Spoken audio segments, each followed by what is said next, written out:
Hello everyone, welcome back to another video. आप सबको पता है कि हमने ऑडिटिंग की एक सीरीज़ स्टार्ट की हुई है। इससे पहले वाले जितने भी वीडियोस थी ऑडिटिंग सीरीज़ की, उसमें हमने लिमिटेशन तक कर लिया था। तो आज की इस वीडियो में हम लोग पढ़ने वाले हैं कि ऑडिटिंग करते टाइम कौन कौन सी एस्पेक्ट्स है जिनको हम लोग चेक करेंगे या फिर किन किन एस्पेक्ट्स की तरफ ध्यान से देखा जाता है। तो टॉपिक हम आज का स्टार्ट करते हैं। टॉपिक हमारा रहने वाला है aspects to be covered in audit, यानी कि ऑडिट करते टाइम कौन कौन सी चीज़ों का हम लोग चेकिंग करेंगे बीइंग एन ऑडिटर। सबसे पहली चीज़ जो चेक करनी है that is systems and procedure. First point है आपका review of system and procedure. देखिए, जब भी कोई पर्सन ऑडिट करता है, यानी कि जो हमारा ऑडिटर है, जब वो ऑडिट करता है तो सबसे पहले उसे क्या देखना है कि किसी भी ऑर्गेनाइजेशन में किस तरह के सिस्टम और किस तरह के प्रोसीजर्स को फॉलो किया जा रहा है। सिस्टम का मतलब कि वो किस तरह से वर्किंग कर रहे हैं, सेम एज प्रोसीजर कि किस ढंग से वो काम कर रहे हैं। अब इन सब चीज़ों के बारे में नॉलेज होना क्यों ज़रूरी है। देखिए, अगर एक ऑडिटर को यही नहीं पता होगा कि एक अकाउंटिंग एक ऑर्गेनाइजेशन में किस तरह के सिस्टम अडॉप्ट किए जा रहे हैं, किस तरह के प्रोसीजर्स को अप्लाई किया जा रहा है, तो उसको ये भी नहीं पता चलेगा कि उसको कौन सी ऑडिटिंग टेक्निक्स अडॉप्ट करनी है। क्योंकि जब ये पता होगा कि किस तरीके से काम हो रहा है, क्या प्रोसीजर फॉलो हो रहा है, अकॉर्डिंगली उनकी एग्जामिनेशन प्रोसेस ईजी हो जाएगी। तो सबसे पहले आपको क्या चेक करना है कि किसी भी फर्म में किस तरह का प्रोसीजर है, किस तरह के सिस्टम्स वो लोग अडॉप्ट करते हैं, तभी आगे की हम जो ऑडिट प्लानिंग है वो ईजिली कर पाएंगे। उसके बाद हमारे पास आता है review of internal control system. देखिए, इंटरनल कंट्रोल सिस्टम का मतलब है कि एक ऑर्गेनाइजेशन विद इन ऑर्गेनाइजेशन किस तरह की कंट्रोलिंग टेक्निक्स अडॉप्ट करती है। क्या वो कोई चेकिंग बिफोर ऑडिटिंग, क्या वो कोई चेकिंग खुद से करती है। फॉर एग्जांपल कि क्या जूनियर क्लर्क का काम कोई सीनियर क्लर्क चेक कर रहा है, या जूनियर अकाउंटेंट का काम कोई सीनियर अकाउंटेंट चेक कर रहा है। अगेन उस सीनियर अकाउंटेंट का काम क्या मैनेजमेंट पीरियोडिक बेसिस पे चेक कर भी रही है या फिर नहीं कर रही। इस चीज़ को चेक करना बहुत ज़रूरी है, क्योंकि इसी चीज़ के ऊपर जितना अच्छा इंटरनल कंट्रोल होगा, ऑडिटर को उतना कम टाइम इन्वेस्ट करना पड़ेगा ऑडिट करते टाइम। ऐसा क्यों? क्योंकि अगर इंटरनल कंट्रोल सिस्टम अच्छा है तो ऑब्वियस सी बात है कि ऑलरेडी एक बार ऑर्गेनाइजेशन ने अपने बिहाफ पे पूरे के पूरे काम को चेक कर लिया होगा। तो जब उन्होंने अपने बिहाफ पे चेक किया होगा तो उन्होंने सभी वाउचर्स, सभी एविडेंसेस को ऑलरेडी कलेक्टेड फॉर्म में रखा होगा। मोरओवर, अगर हम बात करें इंटरनल कंट्रोल सिस्टम के बारे में, तो अगर कंपनी से रिलेटेड जो हमारे पास ऑडिट रिपोर्ट ऑर्डर है, हमारे पास एक एक ऑडिट रिपोर्ट ऑर्डर 2013 है जो कि है कंपनी से रिलेटेड।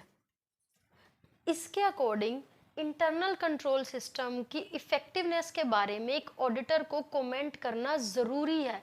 और ये किसके अकॉर्डिंग है? कंपनीज ऑडिट रिपोर्ट ऑर्डर 2013 के अकॉर्डिंग, कि एक ऑडिटर को जो भी किसी ऑर्गेनाइजेशन का इंटरनल कंट्रोल सिस्टम है उसके इफेक्टिवनेस के बारे में अपनी रिपोर्ट में कमेंट करना ज़रूरी है कि क्या इंटरनल कंट्रोल सिस्टम इफेक्टिव है या फिर नहीं है।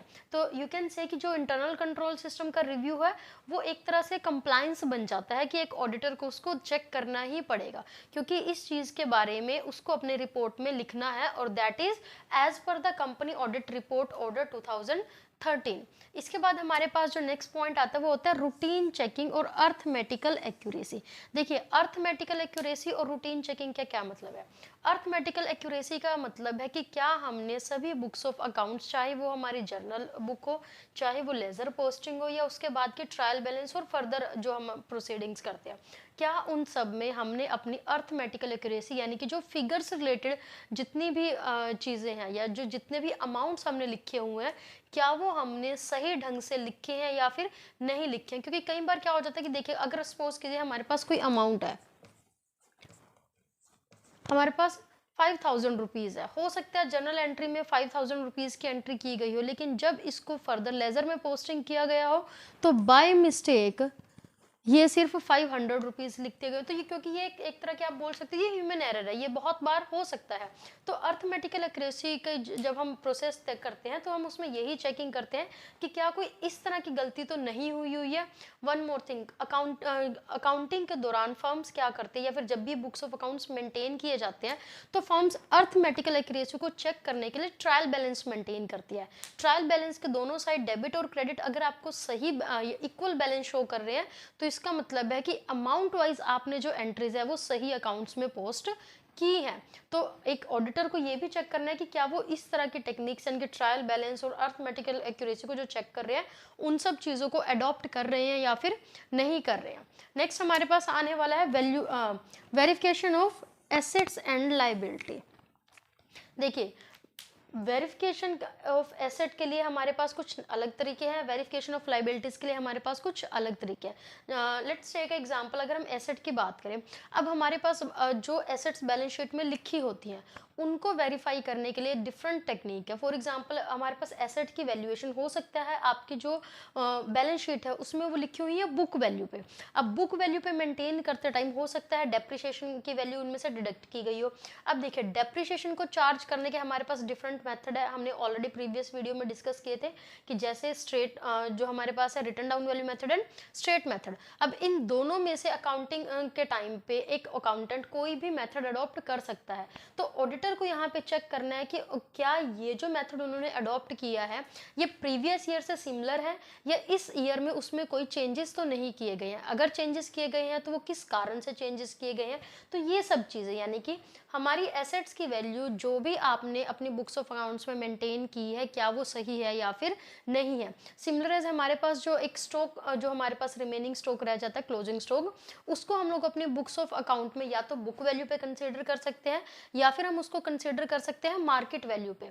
अब जिस वैल्यू को आपने अपने बुक्स में लिखा है ऑडिटर को वो वेरीफाई करना है कि क्या वो वैल्यू सही लिखी है या फिर नहीं लिखी गई है। सिमिलरली लाइबिलिटीज भी हमारे पास बहुत तरह की होती है। तो ऑडिटर को ये वेरीफाई करना है कि जो भी आपने एसेट्स और लाइबिलिटीज की वैल्यू लिखी है इनको लिखते टाइम डिफरेंट अकाउंटिंग प्रिंसिपल और जो हमारे पास डिफरेंट आप बोल सकते हो कि फिनोमिनाज हैं क्या उनको फॉलो किया भी गया है या फिर नहीं किया गया। नेक्स्ट हमारे पास आता है अकाउंटिंग प्रिंसिपल।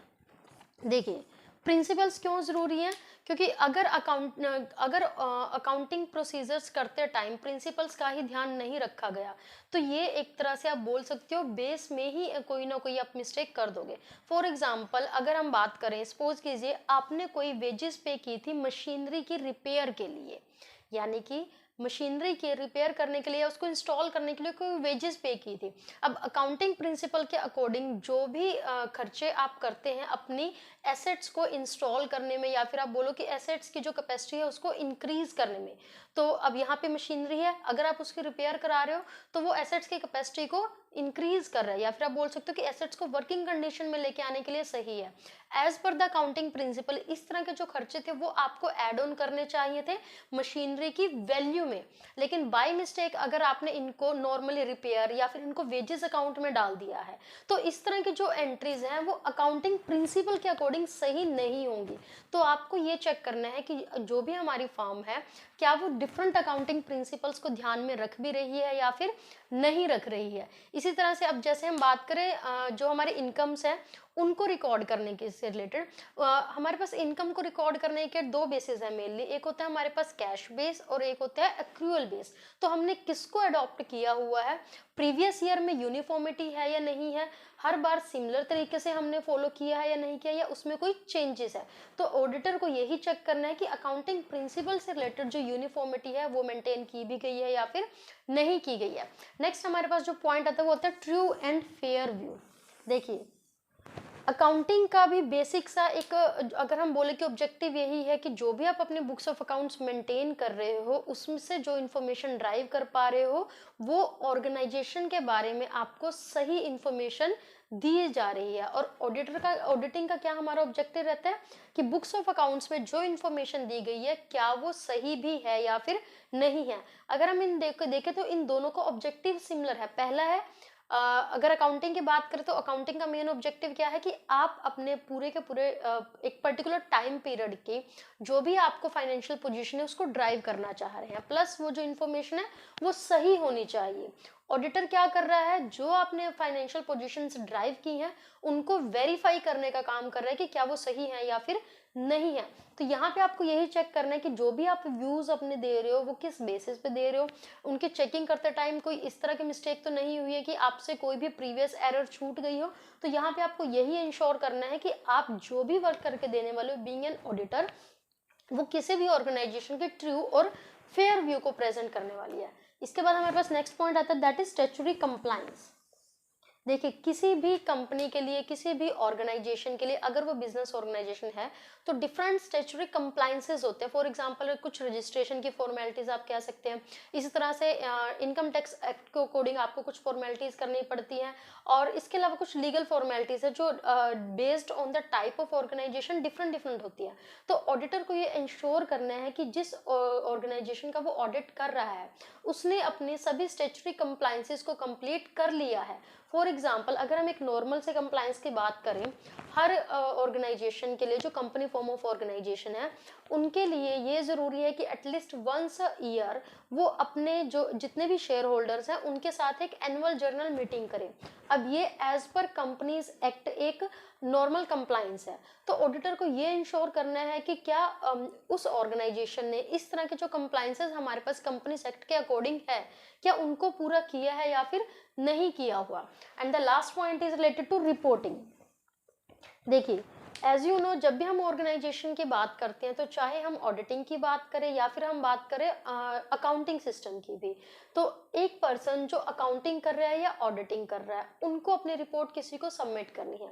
ऑडिटिंग की रिपोर्ट तो तब सबमिट होगी कि जब आप ऑडिट कंप्लीट कर लोगे, लेकिन अगर हम अकाउंटिंग की बात करें, अकाउंटिंग में लाइक आपने जर्नल एंट्रीज की, लेजर पोस्टिंग की, ट्रायल बैलेंस बनाया, प्रॉफिट एंड लॉस अकाउंट बनाया, और बाद में फाइनेंशियल जो स्टेटमेंट है that is your balance sheet, आपने बैलेंस शीट भी मेंटेन की है। अब इनको बनाने के बाद क्या इनसे जो इन्फॉर्मेशन ड्राइव हुई है उसकी सही पर्सन को रिपोर्ट की भी गई है या फिर नहीं की गई है, ये इंश्योर करना भी किसका काम होगा, एक ऑडिटर का काम होगा।